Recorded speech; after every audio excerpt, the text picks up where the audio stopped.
Hello student, myself doctor VR ડાંગર. આજે આપણે FYBSCમાં એક નવો ઓર્ગેનિક સબસ્ટન્સ આપણે ઘન પદાર્થ લઈ અને આપણે એને ચેક કરીએ. તો આ ઓર્ગેનિક પદાર્થ અત્યારે તમે જોઈ શકો છો કે આ જે કલરલેસ વ્હાઇટ કલરનો પદાર્થ જે છે એ આજે આપણે લઈ અને ક્રમશઃ આપણી બધી જે ટેસ્ટ જે છે ઓર્ગેનિક સ્પોટિંગ માટે એમાં ક્રમશઃ પ્રિલિમિનરી ટેસ્ટ, ત્યારબાદ ignition test, solubility, nature, melting point અને લાસ્ટમાં આપણે એનું ફાઇનલ રિઝલ્ટ જે છે એ ક્રમશઃ જે છે એ આપણે ચેક કરશું. તો પહેલી ટેસ્ટ જે છે એ આપણે પ્રિલિમિનરી ટેસ્ટ. તો એમાં આપણે જોઈ શકીએ છીએ કે આપણો પદાર્થ જે છે એ સોલિડ છે, એટલે કે સોલિડ એટલે આ રીતે ટેસ્ટ ટ્યુબમાં થોડોક પદાર્થ લઈ અને આપણે ચેક કરીએ તો આનું જે સ્થિતિ જે છે એ કેવું છે? સોલિડ. તો સોલિડ હોય તો સમ acid, phenol, amines May be present આની અંદર હોઈ શકે. તો હવે એ જ પ્રમાણે સેકન્ડ ટેસ્ટ આપણી કલર. તો કલર કેવું છે? તો કે કલરલેસ. તો કલરલેસ સબસ્ટન્સ હોય ઓર્ગેનિકની અંદર તો આપણે એની અંદર carboxylic acid, amide, carbohydrate, sulphonic acid, urea may be present આની અંદર હોઈ શકે. એટલે સેકન્ડ ટેસ્ટ આપણી કલર છે. અને ત્યારબાદ ઓર્ડર. તો ઓર્ડરની અંદર આપણે જોઈએ તો આની સ્મેલ જે છે એ કોઈ કાર્બોલિક સોપ જેવી છે, કોલ્ટાર છે, ફિશ લાઈક. તો આ જે પર્ટિક્યુલર આની અંદર આપણે સ્મેલ જો ચેક કરીએ તો આની અંદર મને અત્યારે કોઈ પર્ટિક્યુલર સ્મેલ જે છે એ આની અંદર જોવા મળતી નથી. એટલે આપણે આ પદાર્થની નો સ્પેસિફિક સ્મેલ એવું આપણે ઓબ્ઝર્વેશન લખીએ અને જે કોઈ સ્મેલ વાળા જે પદાર્થ જે છે એ મે બી એબ્સન્ટ જે છે એ રીતે આપણે લખી શકીએ. તો આ રીતે ઓર્ડર જે છે આ ઓર્ડરલેસ છે પદાર્થ. અને નેક્સ્ટ આપણી જે ટેસ્ટ જે છે એ ઇગ્નાઇશન ટેસ્ટ. એટલે ઇગ્નાઇશન ટેસ્ટ એટલે આપણું પદાર્થ જે છે એ પદાર્થની અંદર આપણે જોઈએ કે આપણો પદાર્થ જે છે એને આપણે સળગાવીએ. એટલે કે આપણે જે છે એ પોર્સેલિનના પીસ ઉપર સબસ્ટન્સ ને આપણે હીટ કરીએ અને પછી આપણે જોઈએ કે આપણો પદાર્થ જે છે એ ક્યારે પણ એરોમેટિક છે કે એલિફેટિક છે એ કેમ ખબર પડે? એટલે કે એરોમેટિક એટલે બેન્ઝીન ચક્રવાળું રિંગ એ ધરાવે છે કે કઈ રીતે? તો પદાર્થ વધતા આપણે આ પોર્સેલિનના પીસમાં થોડોક પદાર્થ લઈ અને આપણે એને હીટ કરીએ, ગરમ કરીએ. તો જો આપણો પદાર્થ જે છે એ એરોમેટિક હશે તો ધુમાડાવાળી જ્યોતથી સળગશે. એટલે સૂટી ફ્લેમ છે કે નોન સૂટી ફ્લેમ એ આપણે પદાર્થ બર્ન થશે એટલે એના ઉપરથી એટલે એને સળગવા દેવાનો આપણે. એટલે અત્યારે તો પદાર્થ જે છે તો એ મેલ્ટ થઈ ગયો અને મેલ્ટ થઈ ગયા બાદ જે છે એ પદાર્થ જે છે હવે ધીમે ધીમે સળગવાનું શરૂઆત થશે. એટલે તમે અત્યારે જોઈ શકો છો કે આ પદાર્થનો જો ઉપર અત્યારે આ રીતે આ ધુમાડાવાળી જ્યોતથી પદાર્થ જે છે એ અત્યારે સળગે છે. એટલે આપણો પદાર્થ જે છે એ કેવો કહેવાશે? સૂટી ફ્લેમ અથવા તો સ્મોકી ફ્લેમ. એટલે આપણો સબસ્ટન્સ જે છે આજનો એ ધુમાડાવાળી જ્યોતથી પદાર્થ જે છે એ સળગે છે. એટલે એનો મતલબ કે આ પદાર્થ કેવો હશે? એરોમેટિક. એરોમેટિક મીન્સ કે આની અંદર એક બેન્ઝીન રિંગ ચક્ર હશે અને એને સબસ્ટિટ્યુટ કોઈ પણ ફંક્શનલ ગ્રુપ વાળા જુદા જુદા ઓર્ગેનિક પદાર્થ જે છે એ આની અંદર હોઈ શકે છે. એટલે પહેલી આપણે પોર્સેલિન પીસ ઉપરથી એ નક્કી કરી દીધું કે આપણો પદાર્થ જે છે એ એલિફેટિક નથી. મતલબ કે કાર્બન ચેઇન વાળા પદાર્થ આ સિમ્પલ નથી, પણ કોઈ પણ એક બેન્ઝીન સબસ્ટિટ્યુટેડ એરોમેટિક કમ્પાઉન્ડ જે છે એની પોસિબિલિટી જે છે એ સૌથી વધારે છે. ત્યારબાદ સેકન્ડ ટેસ્ટ જે છે એ આપણી પોર્સેલિન પીસ પછી આપણી બીજી ટેસ્ટ આવે બાઇલસ્ટાઇન ટેસ્ટ. તો આપણે અવારનવાર યાદ રાખવાનું બાઇલસ્ટાઇન ટેસ્ટ કોના માટે કરીએ છીએ? તો કે બાઇલસ્ટાઇન ટેસ્ટ આ કોપર ફોઇલ લઈ એમાં થોડોક પદાર્થ લઈ અને આપણે એને સળગાવવાનો છે. એટલે કે કોપર ફોઇલ લઈ અને આપણો પદાર્થ જો સળગાવતા અને આ કોપર સાથે જો ઇનકેસ હેલાઇડ સંયોજન હોય અથવા એમાઇડ ક્રિયાશીલ હોય તો આ કોપર ફ્લેમની અંદર ગ્રીન ફ્લેમ જોવા મળે.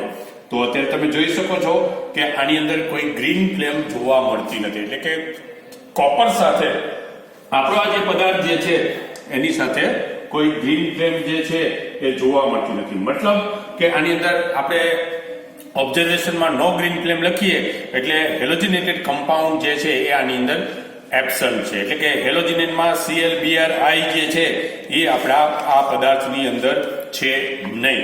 ત્યારબાદ આપણે સોલ્યુબિલિટી ટેસ્ટ, એટલે પદાર્થ જે છે એ દ્રાવ્યતા કસોટી. સોલ્યુબિલિટી ટેસ્ટ એટલે દ્રાવ્યતા કસોટી. હંમેશા સબસ્ટન્સ પ્લસ ડિસ્ટિલ વોટર લઈ અને આપણે એની અંદર એડ કરવાનું છે અને જોવાનું છે કે આપણો પદાર્થ જે છે એ કોલ્ડ વોટરની અંદર એ ડિઝોલ્વ થાય છે તો કે નહીં. ઇઝીલી આ પદાર્થ વધતા પાણી લઈએ તો એની અંદર એ કોલ્ડ વોટરની અંદર એ ડિઝોલ્વ થતો નથી.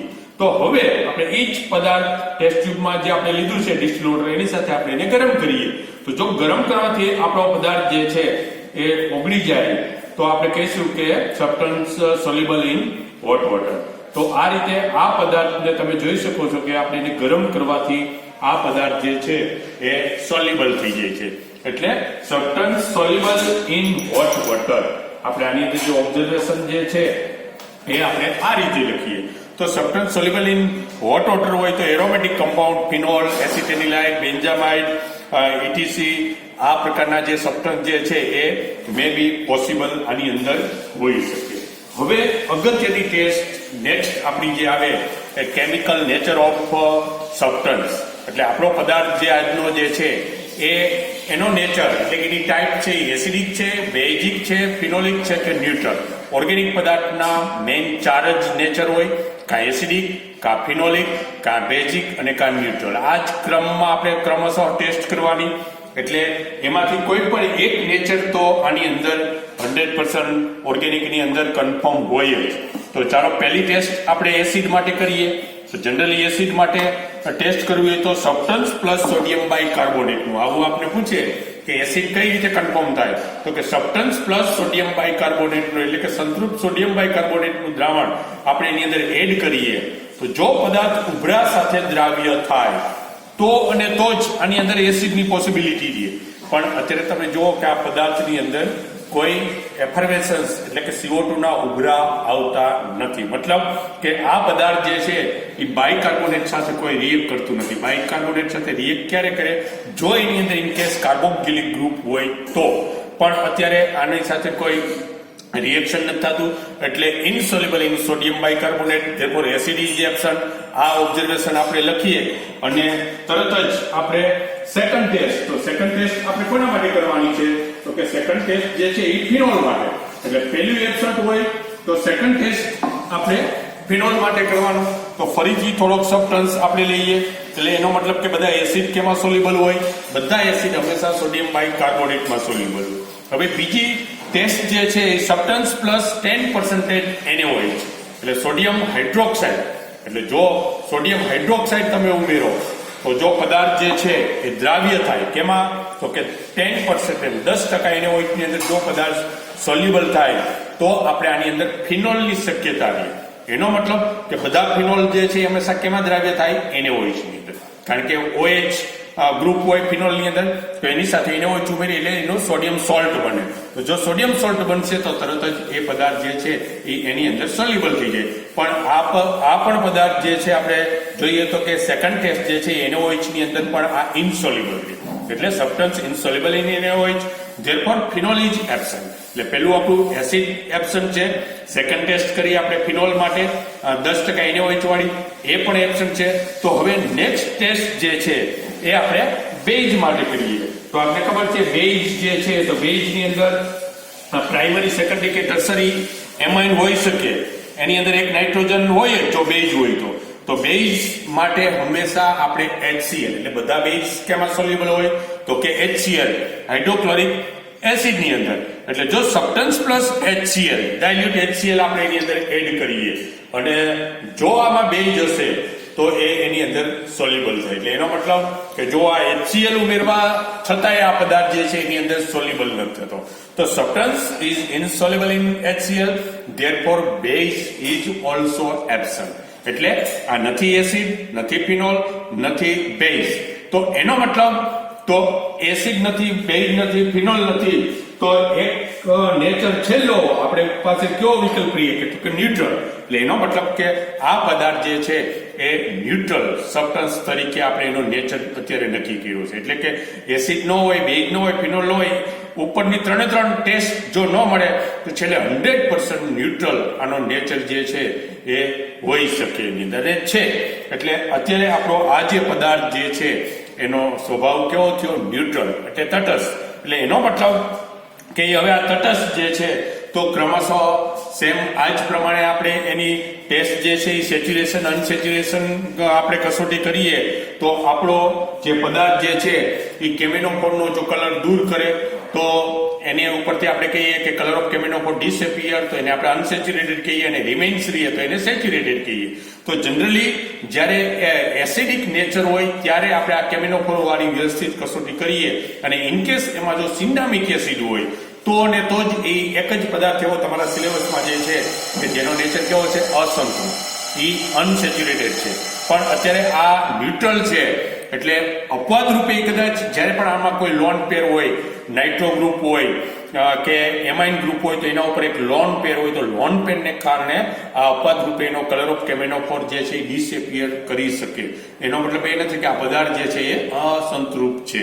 એટલે આપણો આ પદાર્થ જે છે એ 100% કેવો હશે? સેચ્યુરેટેડ હશે. આપણે છેલ્લે સ્ટ્રક્ચરની અંદર જોવાનું કે જો એની અંદર રિંગની બહાર એક ઇથિલિનિક દ્વિબંધ જોવા મળે તો અને તો જ એ પદાર્થ કેવો હશે? અસંતૃપ્ત, અનસેચ્યુરેટેડ હશે. બાકી આપણે એને સેચ્યુરેટેડ કમ્પાઉન્ડ, સંતૃપ્ત પદાર્થ તરીકે જ આપણે એને ગણવાનું છે. તો આ ટેસ્ટ આ રીતે અત્યારે કોઈ કરવાની આપણે એની અંદર જરૂર નથી, કારણ કે આ પદાર્થ કેવો હશે? સેચ્યુરેટેડ હશે. ત્યારબાદ જે છે substance plus soda lime test, એટલે આપણે heating in dry test tube, આપણે આ ડ્રાય ટેસ્ટ ટ્યુબ ની અંદર સોડા લાયમ એટલે આપણો 1-2 પાર્ટિકલ જે છે એ ઘન પદાર્થ તરીકે સોડા લાયમ અને આપણો ઓર્ગેનિક પદાર્થ બેયને આપણે ઇક્વલ પાર્ટની અંદર આપણે મિક્સ કરીએ. એટલે જો સોડા લાયમ પિંક કલરનો જે છે એટલે પદાર્થ વધતા સોડા લાયમ એની અંદર આપણે હીટ કરશું, તો જો ઇનકેસ આની અંદર ક્યારેય પણ એમાઇડ કે એનિલાઇડ કે એનિલિન આ પ્રકારના જો ગ્રુપ હોય તો એમાંથી એમોનિયા જે છે એ લિબરેટ થાય. એમાઇડમાં અને એનિલાઇડ જે છે તો એમાંથી એમોનિયા જે છે, એટલે જો આ જે સબસ્ટન્સ છે એમની અંદર સ્મેલ ઓફ એમોનિયા એટલે પદાર્થ વધતા સોડા લાયમ એ હીટિંગ ઇન ડ્રાય ટેસ્ટ ટ્યુબની અંદર આપણે ગરમ કરીએ તો આમાં એમોનિયા જેવી સ્મેલ સીધી જ જોવા મળે છે. તો એનો મતલબ કે આની અંદર એમાઇડ ક્રિયાશીલ સમૂહની સૌથી વધારે શક્યતા છે. એટલે આની અંદર કયું ફંક્શનલ ગ્રુપ તરીકે? તો કે એમાઇડ. તો એમાઇડ કેમાં હોય? તો કે યુરિયામાં હોય, બેન્ઝામાઇડમાં, એની અંદર જે છે એસિટેમાઇડ જે છે, તો આ પ્રકારના પદાર્થની અંદર CONH2 એટલે કે એમાઇડ ફંક્શનલ ગ્રુપ જે છે એની પોસિબિલિટી અત્યારે સૌથી વધારે આની અંદર જોવા મળશે, કારણ કે આની અંદર એમોનિયા જેવી સ્મેલ જે છે એ એની અંદર જોવા મળે છે. તો હવે આપણો નેચર ન્યુટ્રલ થયો, તો FeCl3 કસોટી જે છે એ ન્યુટ્રલ માટે કોઈ કરવાની જરૂર રહેતી નથી, કારણ કે જ્યારે નેચર ન્યુટ્રલ હોય ત્યારે FeCl3 કસોટી જે છે એ ન્યુટ્રલ માટે એક વાયોલેટ કલરેશન આવે. એટલે એ વાયોલેટ કલરેશન સેલિસાલ્ડિહાઇડ માટે હોય, અને આલ્ડિહાઇડ અત્યારે આપણા સેમ 1 ની અંદર આપણા સિલેબસની અંદર આલ્ડિહાઇડ ફંક્શન ગ્રુપ વાળા ઓર્ગેનિક પદાર્થ તમને આપતા નથી. એટલે આ ન્યુટ્રલની અંદર આલ્ડિહાઇડની કસોટી આપણે કોઈ કરવાની જરૂર રહેતી નથી. એટલે આ પદાર્થ જે છે એ FeCl3 સાથે હવે કોઈ ટેસ્ટ આપણે ચેક કરવાની જરૂર નથી. હવે ત્યારબાદ જે અગત્યની ટેસ્ટ જે છે એટલે કે આપણે ન્યુટ્રલ પદાર્થ જે છે તો એ ન્યુટ્રલ પદાર્થની અંદર આપણે એલિમેન્ટ જે છે એ નક્કી કરવાના છે. તો એલિમેન્ટની અંદર આપણા પદાર્થની અંદર કયા તત્વો છે? CHO, CHON કે CHONS. તો એ નક્કી કરવા માટે તો કે લેસાઇન કસોટી, તો લેસાઇન કસોટી કરવા માટે આપણે આ ફ્યુઝન ટ્યુબની અંદર એક સોડિયમનો ટુકડો લઈ એની અંદર આ સોડિયમ સંપૂર્ણ મેલ્ટ થઈ જાય એ રીતે આપણે એને ગરમ કરવાનું છે. એટલે આ સોડિયમ જે છે સંપૂર્ણ મેલ્ટ થઈ જાય, અને મેલ્ટ થઈ ગયા બાદ એની અંદર આપણે પદાર્થ એડ કરી અને એ પદાર્થ સાથે જો આની અંદર એલિમેન્ટ તરીકે નાઇટ્રોજન હશે તો એ NaCN બનાવી નાખશે, અને જો એની અંદર હેલોજન હશે તો એ NaX બનાવશે. એટલે NaX બને તો હેલોજન હશે, NaCN બને, સોડિયમ સાયનાઇડ બને તો એની અંદર નાઇટ્રોજન પ્રેઝન્ટ હોઈ શકે. અને એ જ પ્રમાણે સલ્ફર હોય તો એ સલ્ફર આપણા ઓર્ગેનિક પદાર્થની અંદર રિંગમાં હશે તો એ સોડિયમ સાથે રિએક્ટ કરી, કારણ કે સોડિયમ હાઈલી રિએક્ટિવ મેટલ છે. એની અંદર એસ હશે તો Na2S એટલે કે સોડિયમ સલ્ફાઇડ બનશે. એટલે આ રીતે પદાર્થની એટલે કે આપણે ફ્યુઝન ટ્યુબની અંદર સોડિયમ સંપૂર્ણ મેલ્ટ થઈ જાય ત્યારબાદ આપણે એની અંદર થોડોક પદાર્થ જે છે એ એડ કરી અને ફરીથી પાછો એને આપણે ગરમ કરવાનો છે. તો આ રીતે પદાર્થ જે છે એ આપણે પદાર્થ વત્તા સોડિયમ અને આ રીતે ડ્રાય ફ્યુઝન ટ્યુબની અંદર આપણે ગરમ કરશું તો હવે આ જે આપણું ક્યારેક પણ લેસાઇન દ્રાવણ જે છે એ આપણે આ રીતે કરવાનું. એટલે પહેલા સોડિયમ જે છે એ ફ્યુઝન ટ્યુબની અંદર લેવાનું, સંપૂર્ણ મેલ્ટ થઈ જાય, પછી એની અંદર થોડોક સબસ્ટન્સ આપણે એડ કરી અને આપણી આ જે ફ્યુઝન ટ્યુબ જે છે એ લાલ ચોળ ગરમ થઈ જાય ત્યારે આપણે આ જે ઇવોપોરેટ ડીશ જે છે બાષ્પવાટકી, તો બાષ્પવાટકીમાં ડિસ્ટિલ વોટર રાખી તૈયાર કરી અને આ પદાર્થ જે આપણે સોડિયમ સાથે એનો રિએક્ટ કરી અને એ કા Na2CN બનાવશે એટલે NaCN બનાવશે કા Na2S બનાવશે અથવા તો NaX બનાવે. તો આ જે ગરમ હોય ત્યારે જ આ ફ્યુઝન ટ્યુબ જે છે એ ફ્યુઝન ટ્યુબને આપણે આ જે ડિસ્ટિલ વોટરની અંદર આપણે એડ કરવાનું છે. તો આની અંદર શું થશે એટલે જેવો આપણે એની અંદર એડ કરશું એટલે આ તત્વો જે હશે એ તત્વોની કોઈ પણ લેસાઇન સોલ્યુશન બનાવવા માટે આપણે આ મેથડથી આપણે કરશું એની અંદર. એટલે આ જે ફ્યુઝન ટ્યુબ જે છે આપણી એ ફ્યુઝન ટ્યુબને આપણે ડિસ્ટિલ વોટરની અંદર એડ કરી અને આપણે એને ઉકાળવાનું સોલ્યુશન છે. એટલે આપણો જે આ પદાર્થ જે છે એ પાણી સાથે એટલે આવું એક્સપ્લોઝન થયું એટલે એની અંદર સોડિયમ જે છે એ પાણી સાથે રિએક્ટ કરી અને શું બનાવશે NaOH.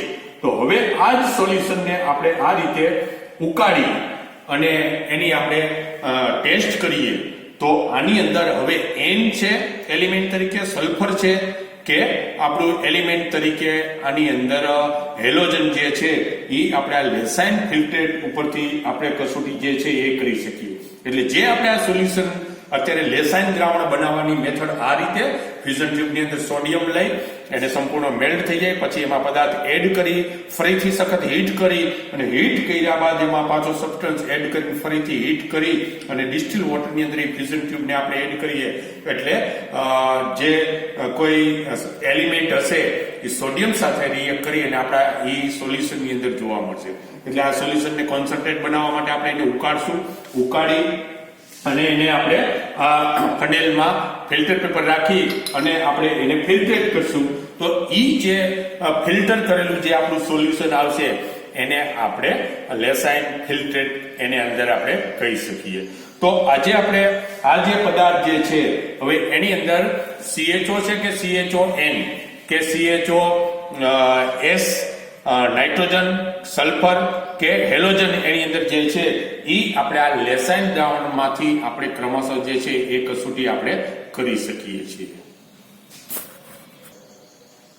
ઓકે, તો આ રીતે આપણે આ જે લેસાઇન ફિલ્ટ્રેટ જે છે એ લેસાઇન ફિલ્ટ્રેટ આપણે 1-2 ml લઈ એની અંદર તાજું બનાવેલું FeSO4 નું દ્રાવણ, આ તાજું બનાવેલું ફેરસ સલ્ફેટ અને એની અંદર 5 ડિસ્ટિલ વોટર નાખીને એ આપણે એડ કરીએ તો જો આ રીતે જે કલર જે છે એ બ્લુ અથવા તો ક્રુસાઇન બ્લુ કલરનો આવો આછો લીલો કલર જે છે એ જોવા મળે છે.